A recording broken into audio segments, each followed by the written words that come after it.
Hai, jumpa lagi. Assalamualaikum warahmatullahi wabarakatuh. Salam sejahtera bagi kita semua. Om Swastiastu. Hari ini saya mau reading untuk kalian bintang Aries. Baik, kali ini apa yang terjadi dengan pasangan atau orang yang terkoneksi denganmu atau dirimu, di mana tentang hubungan ya. Judulnya apa saya belum tahu, nanti di akhir baru saya berikan judul sesuai apa yang kelihatan atau terbaca dari energi tarot ini ya. Oke, tetapi sebelum kita mulai jangan lupa di like, comment, subscribe channel Ica Tarot dan Ica Tarot WS Indo supaya ke depan saya bisa lebih bersemangat untuk membacakan readingan-readingan di hari-hari berikutnya untuk kalian. Dan jangan percaya 100% tarot ini hanya sebuah games. Kalian tetap harus selalu berserah kepada Sang Pencipta.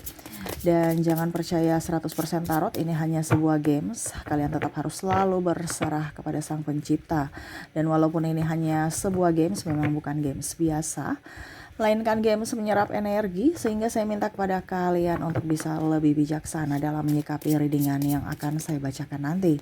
Yang baiknya bisa diambil, buruknya diabaikan aja, dibuang aja, ataupun bisa kamu pakai untuk mengintrospeksi diri kamu, ataupun bisa kamu pakai untuk mencari solusi dari permasalahan yang kamu hadapi. Dan kalaupun kalian ingin personal reading, coaching, dan konsultasi, bisa menghubungi saya sudah sematkan link WA saya di deskripsi, bisa menghubungi saya dan itu berbayar.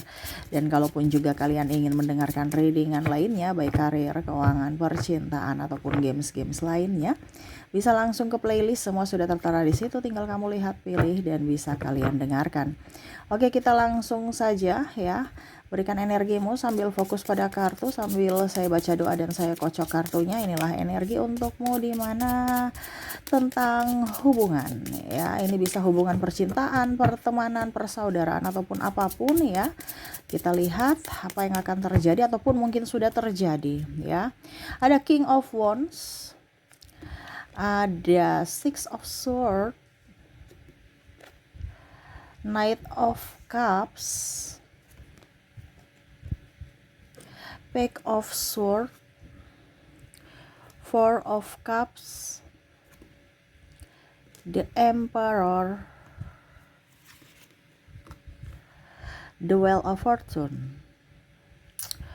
Oke, wow, ini bicara tentang sesuatu yang disembunyikan akan ketahuan juga ya, atau sebusuk-busuknya bangkai pasti tercium juga ya.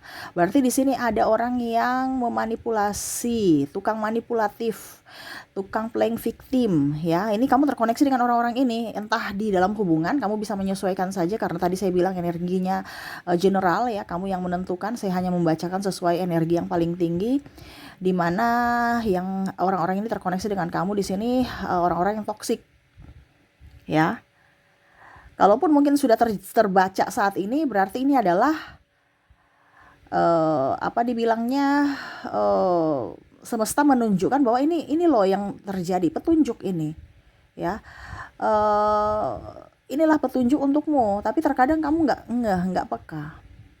Kalau belum terjadi ya berarti siap-siaplah ya, kamu akan mendapatkan orang-orang yang sesuai dengan karakter dari energi ini ya. Bicara tentang orang yang hanya datang ya, dia melihat kamu dulu nih ya, kamu tuh punya sesuatu tidak untuk dia ya, dia lagi melihat, memantau.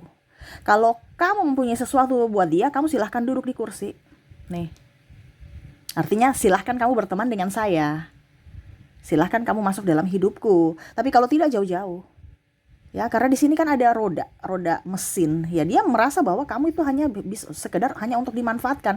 Kamu tidak tahu bahwa kursi ini, tempat duduk ini adalah sesuatu yang mana hanya untuk duduk, tapi kamu tidak tahu bahwa kamu itu sedang dijadikan seperti mesin ATM ya, di mana dia ada keuntungan di situ. Di mana kamu ada keuntungan atau dia bisa mendapatkan keuntungan dari dirimu, silahkan kamu duduk di kursi singgasana itu.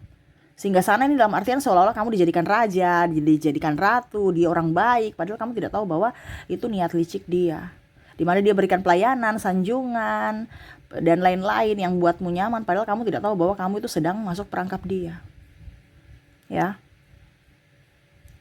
Begitu juga tentang nebeng-nebeng, ya, orang tukang nebeng. Ini akan ada, ya. Karena di sini saya merasa di sini kamu dalam kondisi tidak enakan. Jadi suka nebeng-nebeng. Ini petunjuk juga. Jadi ini petunjuk dari semesta bahwa kalau kamu terkoneksi dengan orang-orang hanya melihat dari keuntungan, itu berarti orang itu toksik. Tapi kamu tuh terkadang dia baik, atau saya yang terlalu ini, atau jadi beda petunjuk, ya, beda juga ujian. Ya, kalau ujian berarti kita harus sabar. Kalau petunjuk berarti kita yang harus bisa mengambil keputusan untuk keselamatan diri kita dari sisi mental, fisik, dan keuangan. Terkadang kita itu salah mengartikan petunjuk. Ya, kalau kita lagi diberikan ujian, kita sabar. Tapi kalau kita diberikan petunjuk, berarti kalian harus mengambil keputusan untuk bisa membuat dirimu bahagia. Kalau kamu terkoneksi dengan orang-orang toksik, ya dirimu gak akan bahagia. Kenapa? Ya karena dirimu tidak tegas untuk dirimu. Kamu mengizinkan mereka menyakiti dirimu. Nah ini, di sini semesta mau sampaikan untuk kamu bisa lebih peka terhadap mana ujian, mana petunjuk. Dan ini kondisinya nih petunjuk dari semesta untukmu. Ya. Jadi jangan salah pemikiran negatif, wah ini saya harus tetap sabar. Kamu tetap sabar dengan orang toksik. Padahal kamu sudah tahu orang toksik itu adalah petunjuk. Supaya kamu, ini nggak boleh nggak boleh dekat-dekat ini. Tapi kamu ya sabar-sabar aja di situ. Ya, akhirnya hidupmu menderita sengsara selama-lamanya. Karena tidak terkoneksi dengan orang-orang yang benar. Ya, kalau kita ujian, ya diselesaikan berarti kita naik tingkat. Ujiannya kayak bagaimana? Mungkin sakit, ya, dalam kemiskinan, itu ujian. Tapi kalau terkoneksi dengan orang toksik, itu petunjuk bahwa itu orang nggak baik loh. Tapi kok kamu masih di situ? Berarti ya kamu mengizinkan dirimu untuk disakiti. Begitu ya. Jadi mengerti ya. Dalam spiritual itu ada petunjuk dan ada ujian. Jangan sampai kamu salah. Ya. Kalau ujian, kamu lolos ujian, kamu akan naik kelas kayak kita dari SD ke SMP, SMA, ya.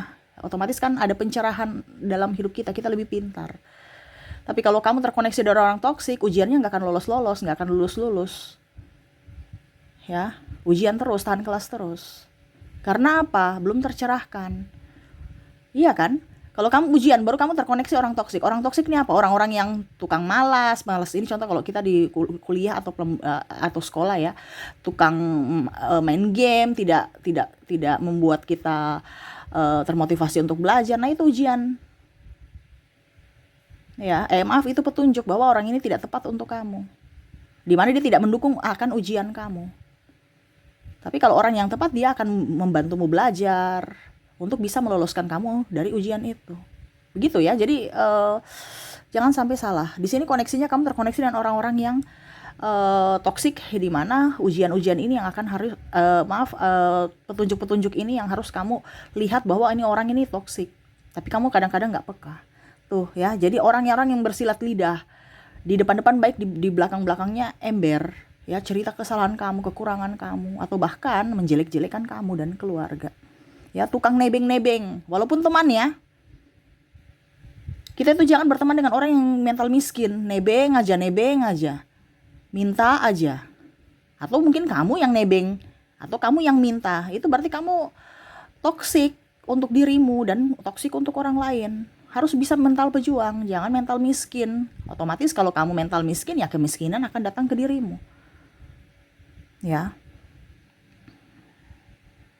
Jadi kalau kamu sudah tahu bahwa ini orang nih nebeng terus, berarti kalau kamu bilang nggak apa-apa, saya juga sekalian kok, berarti kamu mengizinkan untuk dia tidak naik kelas.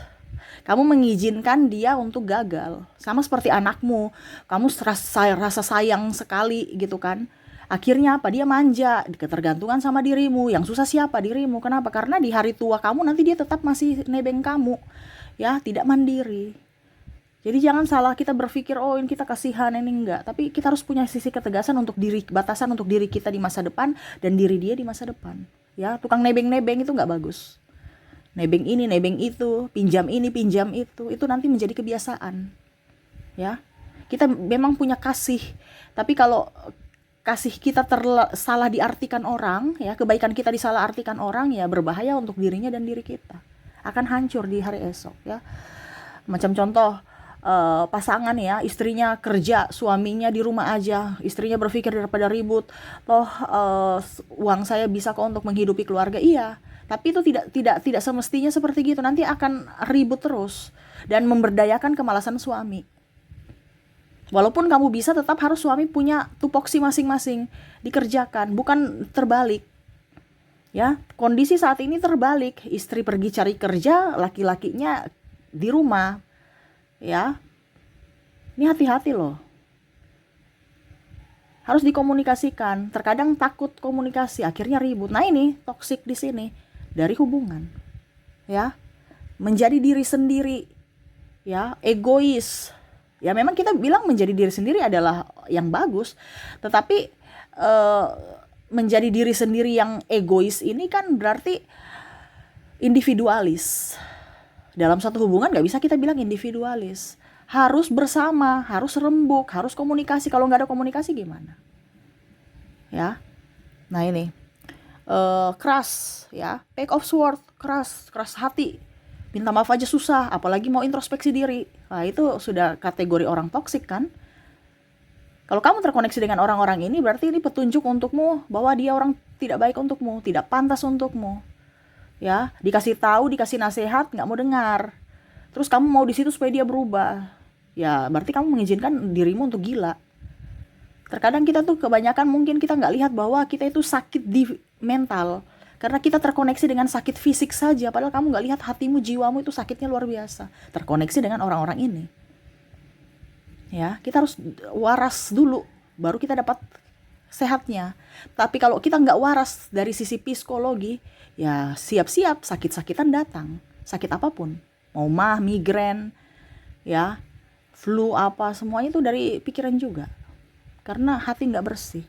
Ya, tuh dengan saya lihat di sini, hubungan dari mungkin pimpinan, orang tua yang toksik. Bukan berarti orang tua saya harus bilang kamu meninggalkan kayak anak durhaka, tidak.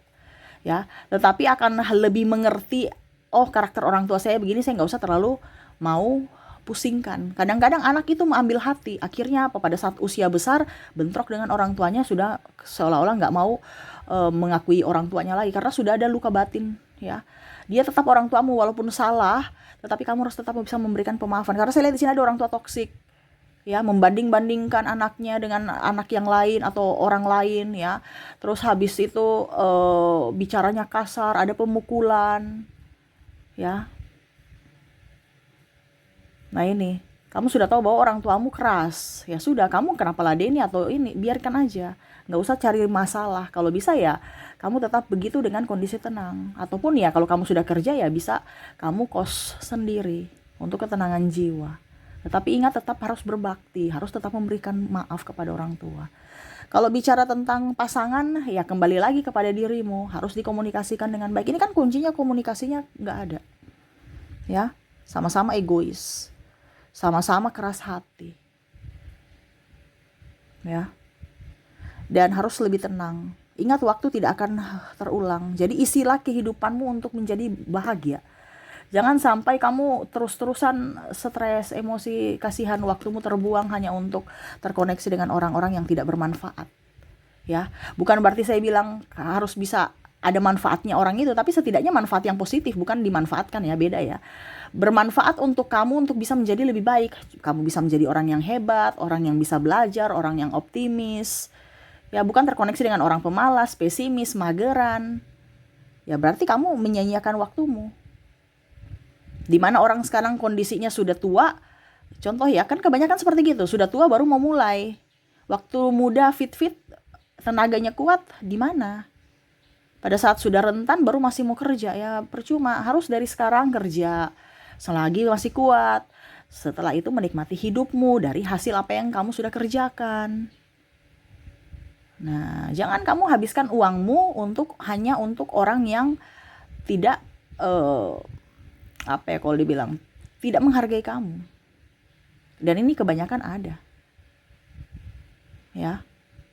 Jadi di sini semesta mau sampaikan kepada kamu terbongkarnya topeng-topeng mereka, di mana itu adalah satu petunjuk untukmu, di mana kamu harus bisa mengambil keputusan agar hidupmu lebih baik ya. Di mana tadi saya bilang ada orang yang hanya munafik ya, baik di depan padahal sebenarnya tidak tulus kepadamu. Cerita-cerita di belakang, orang yang suka-suka nebeng ya, suka minjam, itu kurang bagus ya.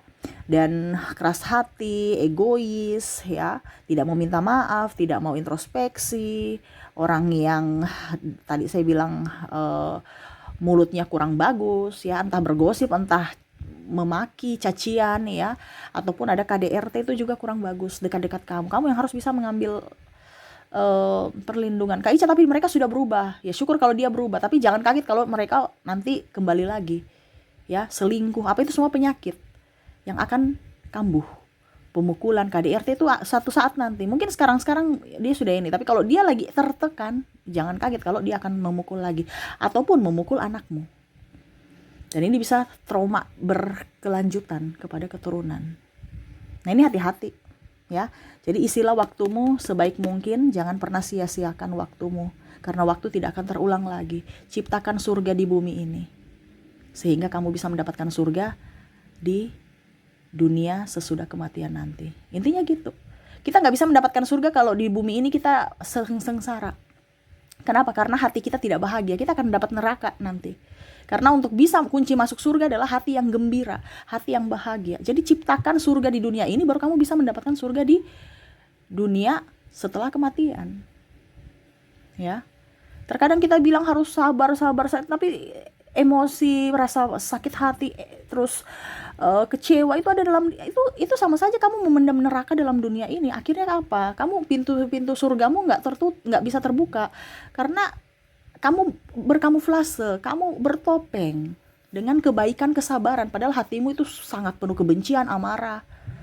Itu logikanya seperti gitu. Jadi kalau kamu mau mendapatkan surga di akhirat nanti, ya kamu harus buat dirimu bahagia, atau buatlah bumi ini di mana kamu ciptakan surga di kehidupan nyata kamu saat ini. Gitu ya. Jadi lepaskan orang-orang toksik, lepaskan orang-orang yang tidak membuatmu bahagia. Dengan caramu, entah berpisah, entah jaga jarak, ataupun ya pura-pura tidak terjadi apa-apa tetapi tetap kamu bahagia. Intinya seperti gitu. Kembali ke dirimu. Selama kamu bahagia, hidupmu akan baik. Dari kesehatan, dari keuangan, dan juga dari hubungan. Ya, jadi itu yang semesta mau sampaikan kepadamu. Fokuslah pada dirimu dan selalu menjadi berkat untuk dirimu dan orang lain.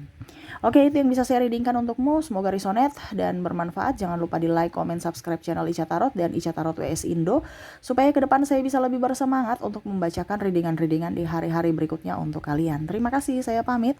Assalamualaikum warahmatullahi wabarakatuh. Salam sejahtera bagi kita semua. Om Swastiastu. Bye-bye.